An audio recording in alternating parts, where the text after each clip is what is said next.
In this presentation, we are going to inform you of changes to early access procedures that will be released November 7, 2025.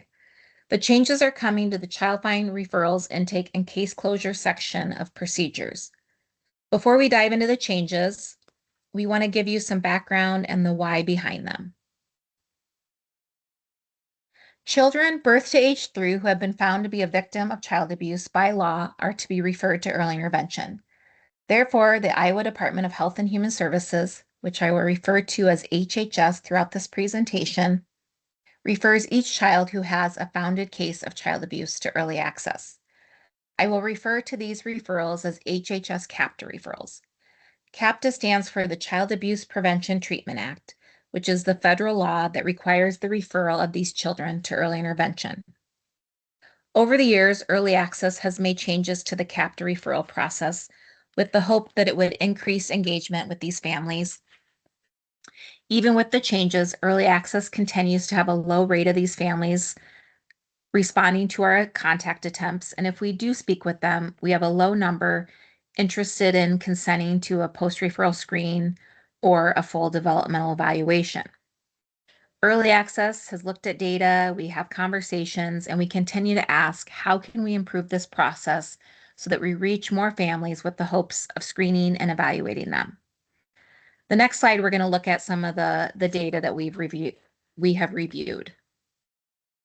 During July 1, 2023 to June 30th, 2024, HHS CAPTA referrals were a fourth or 25% of all of our early access referrals. This is approximately the same percent that we had the prior year. It was 27% of all of our referrals in 2022 to 2023 were CAPTA referrals. This slide shows the number of referrals by each referral source and the number and percent of referrals that went on to an IFSP, the number and percent of referrals that were open at the time of the data poll, and the number and percent of referrals that were closed. July 1, 2023 through June 30th, 2024, HHS CAPTA referred 2,310 children. Of the 2,310 referrals, 100 of those went on to an IFSP, which is 4%. There were 0 open referrals at the time of the data poll, and 2,210 referrals were closed. That's 76%. This slide, we see the case closure reasons. So for the 2,210 referrals that were closed, 46 of those were closed after early access was able to contact and speak with the family, and the parent or family decided that they were not interested in proceeding with a screen or evaluation. And 37% of the referrals early access contacted but got no response.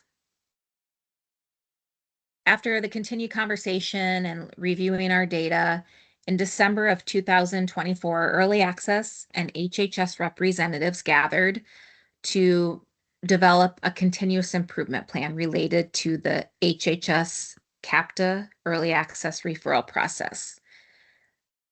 We really looked at the HHS process, we looked at the early access process, and the goals were to, at the end of this, hope that we can have increased conversation with families who are referred to early access from HHS, hope that we can increase the number of these children, that we can increase the number, let me start over. We hope to increase the number of these children screened or evaluated, and if they're evaluated and found eligible, we hope that we can increase the number that enroll in early intervention. The work group had several recommendations. I'm going to share a few of them, but some of the recommendations included that early access send written information about early access to these families prior to contacting them. During the child protection assessment, have the HHS child protection worker obtain a signed exchange and release of information to early access. And then they would store that release in the HHS data system. And then that release could be uploaded when the referral is made to early access. Have HHS add the date early access was discussed with the family on the child protection worker transfer sheet. The transfer sheet is given to the social work case manager, also known as the ongoing worker, and this would help ensure and remind HHS workers to have the conversation with families about the referral to early access. Another recommendation is that HHS should make a change to their data system and have the ongoing worker on the early access referral versus the child protection worker. The reason for this is that the child protection worker is the one who did the investigation, but then they pass it on to an ongoing worker. And so by the time we get the referral, the child protection worker is no longer working with the family. Another recommendation is that early access should adjust the timeline for contacting families after the referral is made. This would allow time for dust to settle after going through the HHS investigation. And a last recommendation was that early access should inform HHS that contact attempts are not being successful by sending the case closure letter not only to the parent, but also to HHS. So after reviewing the recommendations, early access looked at what recommendations were within our control and were doable. And adjusting the timeline for contacting referrals was one of the recommendations we felt we could tackle sooner rather than later. The work group also shared their recommendation with HHS parent partners. Parent partners are individuals who have experienced the removal of their children from their care and have since experienced successful reunification or resolution around their termination of parental rights. It is these experiences that make the parent partner beneficial to families who are currently receiving services due to child protection issues. Parent partners can offer hope, realistic advice, and advocacy to families. In addition, they form a critical link between HHS worker, other professionals, and the family. On this slide, we share the parent partner feedback. The parent partner stated, early access outreach should occur a couple weeks after the initial crisis. Parents are not able to really hear the information you are providing shortly after crisis. They may not be in the right state of mind, especially if they are actively using. Given the parent partner's experience with the HHS system and some with early access, we really value their feedback. And so based on their feedback, we really took to heart the recommendation of the work group, and we have decided to change the timeline for contacting HHS referrals. So on November 7, 2025, the early access procedures will have two different timelines for contacting referrals.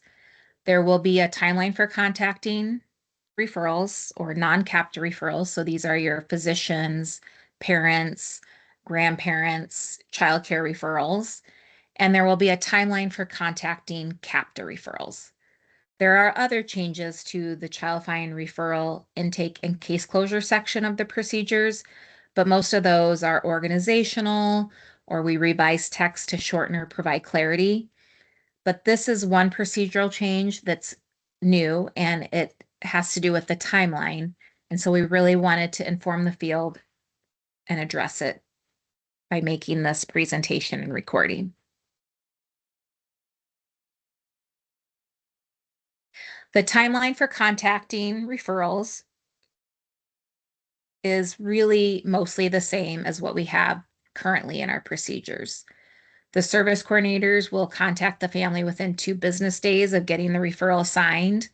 They will make 3 attempts to contact the family within 14 calendar days. We no longer use drive-by the home as an example for reaching out to the family. Rather, we've included text and email.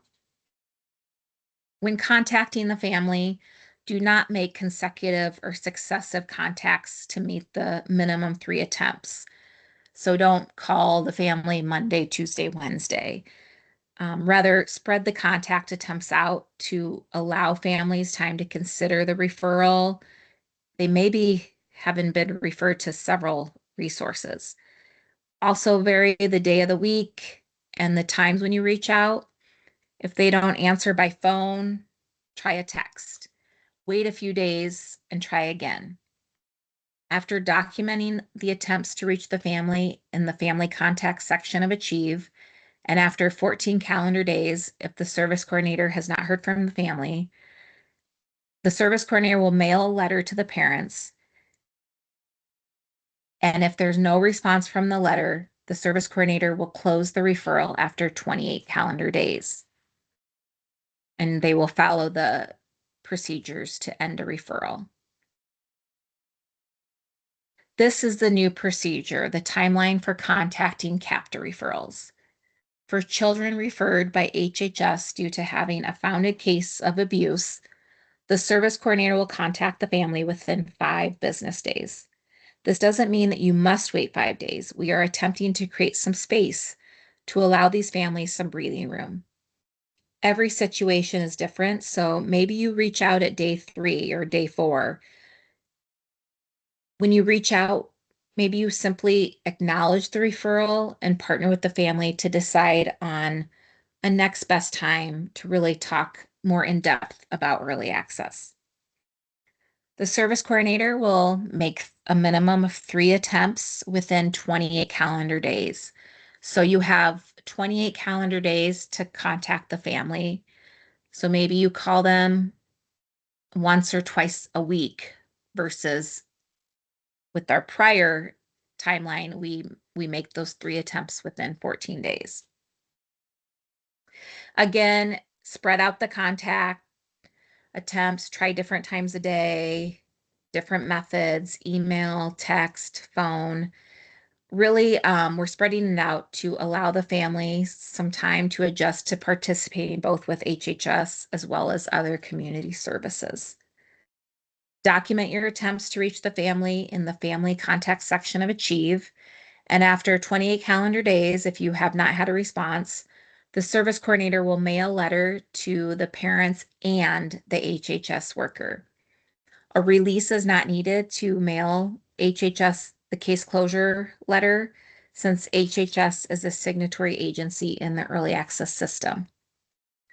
If the family doesn't respond to the service coordinator attempts, the referral will be closed after 42 calendar days. This adjusted procedure is being implemented to acknowledge the importance of service coordinators connecting with parents in a way that's sensitive and trauma-informed. This is an effort to give some time for parents to be able to hear what is being shared with them because they might be more regulated. However, it doesn't really get at the importance of the service coordinator's approach. Our approach with families is important. The words we use are important. So while this new procedure may not acknowledge or get to the language or the approach, we do hope it helps acknowledge the importance of this connection. If the service coordinator does hear from the family within that 28 to 42 day window, so we've sent the letter, we will continue with the intake process. And if the child's evaluated and found eligible and they go on to an IFSP, if the 45-day timeline cannot be met due to the family's untimely response to the service coordinator contact attempts, the service coordinator they'll use the family as the delay reason for not meeting the 45-day timeline.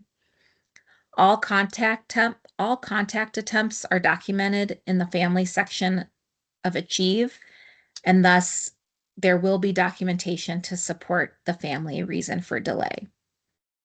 If the referral is closed on day 42 and then the family ends up contacting the service coordinator, a new referral will be opened. If you'd like more information about end codes or delay codes, there is a resource on I3 titled Codes and Definitions Used in Achieve / or hyphen early intervention. This slide shows a snip of the document. The link to the resource is on the slide as well as in the presentation notes. Here's an image showing where you can locate the document on the I3 website. You will go to Resources at the top right of the page, then click Early Intervention Resources, and the code and definition document is under Evaluations.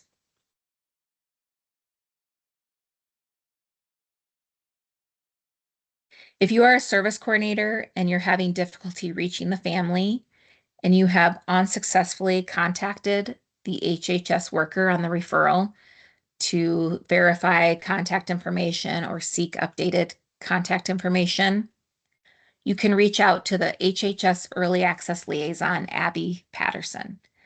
Abby can assist in contacting the HHS worker. If you have questions on who to send the case closure letter to within HHS, feel free to reach out to Abby for assistance. In the event Abby is out of the office or unavailable, contact Megan Miller, another early access liaison employed by HHS.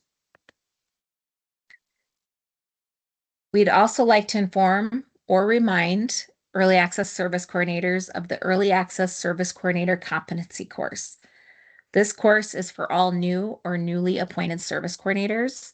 The course is housed on UI Learn. The course is required for new early access service coordinators and their assigned mentors. However, there are some staff that are not providing service coordination, but are responsible for making initial contacts with families referred to early access. These individuals should complete the modules. However, individuals making initial contacts are not required to complete 2 components of the training. They don't need to attend the capstone workshops, and they don't need to receive feedback on a home visit observation. If you're not a new service coordinator, but rather you've done this work, but you're interested in viewing the course, there is a review course that you can be enrolled in where you can have access to the content, but don't need to answer the questions, and your attendance and completion will not be tracked. Important information about the service coordination course and mentoring requirements is described in the Early Access Service Coordinator Competency Overview.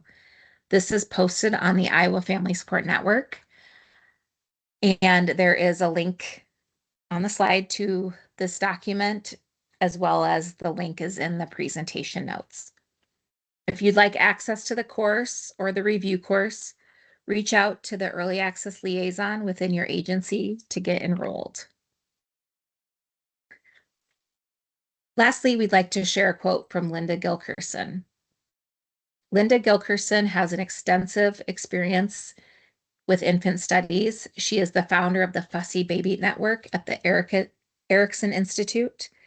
Gilkerson's areas of expertise are early intervention with infants and families, with a special emphasis on high-risk children in hospital settings, teacher and caregiver education about brain development, and supporting the parents of fussy babies.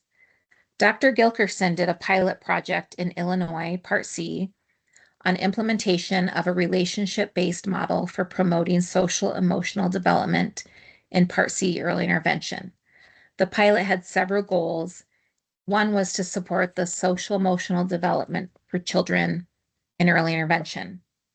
There's much that we can learn from her work, but when looking at her, kind of what they learned from this pilot and thinking about our goal to increase engagement of the referrals, here were a few things we felt were relevant and worth sharing. One, they found that we really have to look at how we talk to families. We really need to understand these families. And relationships affect relationships. It's multi-layered. So we need to remember that these families' experiences and relationships with other providers or referral sources might affect future relationships they have with other partners or professionals. So it's really multi-layered, and it's going to take some work to achieve relationships. The other thing they learned is that families are highly stressed. Their life may not feel like their own anymore. They're in a spin cycle. Parents are overwhelmed by the time and energy needed to care for their child and needed for their child's services. And they have a lot of stress managing maybe their own work on top of family responsibilities.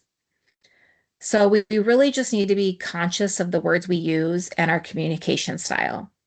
Some of the families that we may interact with might feel voiceless, powerless, and feel that others have authority over their life. So we should use language that focuses on the overall well-being, development, health of their child and family, rather than saying, we're reaching out to you because you were referred to us by HHS for having a captive referral.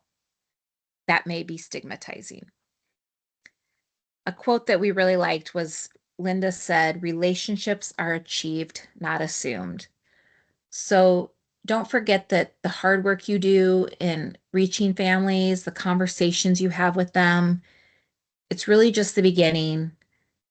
And it's going to take work to really achieve that relationship.